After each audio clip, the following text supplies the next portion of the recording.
Okay, everyone, we are at the true midpoint of the book of Job, chapter 21. Let's get into it. But Job answered and said, "Hear diligently my speech, and let this be your consolations. Suffer me that I may speak, and after that I have spoken, mock on. As for me, is my complaint to man? And if it were so, why should not my spirit be troubled?" Okay. So Job insists he is appealing just to God, and he feels entitled to answers in light of the delayed justice. Verse 5, "Mark me and be astonished, and lay your hand upon your mouth. Even when I remember, I am afraid, and trembling taketh hold on my flesh. Wherefore do the wicked live, become old, yea, are mighty in power? Their seed is established in their sight with them, and their offspring before their eyes. Their houses are safe from fear, neither is the rod of God upon them. Their bull gendereth, and faileth not, their cow calveth, and casteth not her calf. They send forth their little ones like a flock, and their children dance. They take the timbrel and harp, and rejoice at the sound of the organ. They spend their days in wealth, and in a moment go down to the grave.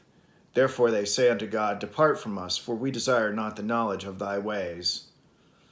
What is the Almighty that we should serve him, and what profit should we have if we pray unto him? Lo, their good is not in their hand, the counsel of the wicked is far from me." So, I thought this was kind of a curious expression. This is a seemingly problematic line because Job is saying their prosperity is on loan from God, and that he wants nothing to do with it. Why would God lend the wicked good if Job is correct here? I suppose Job is showing that he does not love God for whatever temporal good it could provide, thus refuting Satan's contention, right? That Job only loves God because of the good things that he has. But then this sets up a tension between loving what is right and loving God. Wouldn't God bestow goodness upon the man of integrity and not the wicked?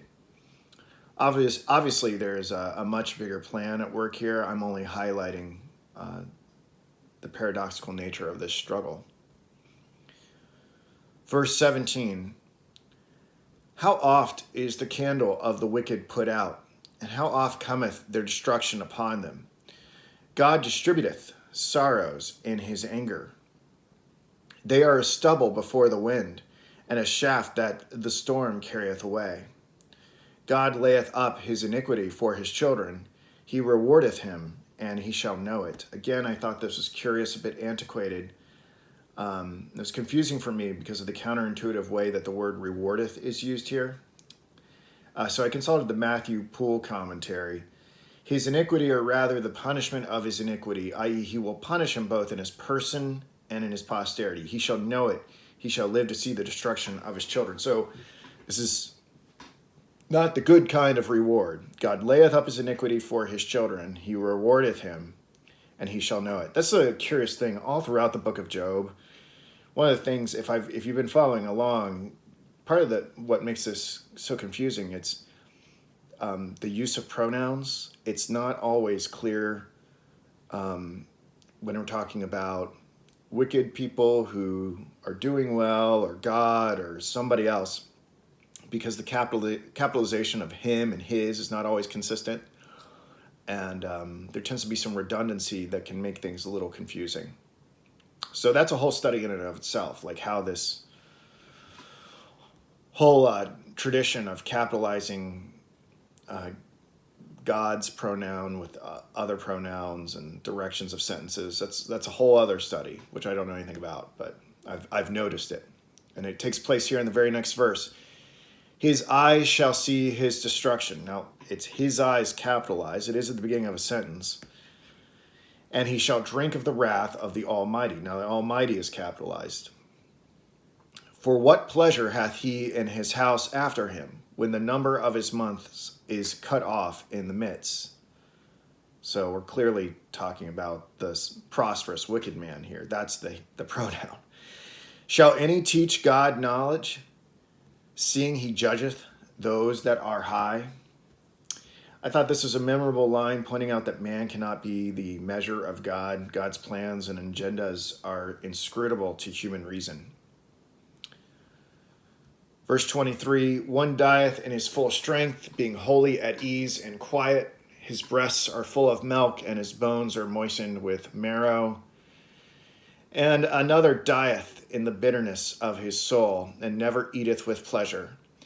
They shall lie down alike in the dust, and the worms shall cover them. I'm having a lot of synchronicities with Dune lately. Worms everywhere. Behold, I know your thoughts and the devices which ye wrongfully imagine against me. So Job is no dummy. He knows what they're implying, that he's got all these secret sins, right? Because he's afflicted. For ye say, where is the house of the prince? And where are the dwelling places of the wicked? Have ye not asked them that go by the way? And do ye not know their tokens? I was confused what Job was trying to get at here. And I think it means this. Even the passerbys know that the wicked prosper in this world. And just because I, Job, have suffered misfortune means that I'm guilty of some secret sin. Further, these disinterested travelers, those impartial judges Job is looking for, will frequently tell you that in their travels they see that the most godly are often the most afflicted. Verse 30, that the wicked is reserved to the day of destruction. They shall be brought forth to the day of wrath. Who shall declare his way to his face? And who shall repay him what he hath done? What's he trying to say here? Who shall declare his way to his face? If this is true, that the wicked prosper in this world, who has the courage to say this to the rich man's face? It's very easy to pile on Job because he's been brought so low. But what about all these rich people that run the world? Does anyone have the courage to stand up to them, or are they just, where is the reproach then? Where is the counsel then? Where is the condemnation then? You don't do it. And why might that be the case? Because maybe you want a part of this successful person's success. Maybe you don't want to be on the wrong side of them. So at that point, where is your integrity? Verse 32, yet shall he be brought to the grave, and shall remain in the tomb. The clods of the valley shall be sweet unto him, and every man shall draw after him, as there are innumerable before him. How then comfort ye me in vain, seeing in your answers there remaineth falsehood? All right, let's keep going.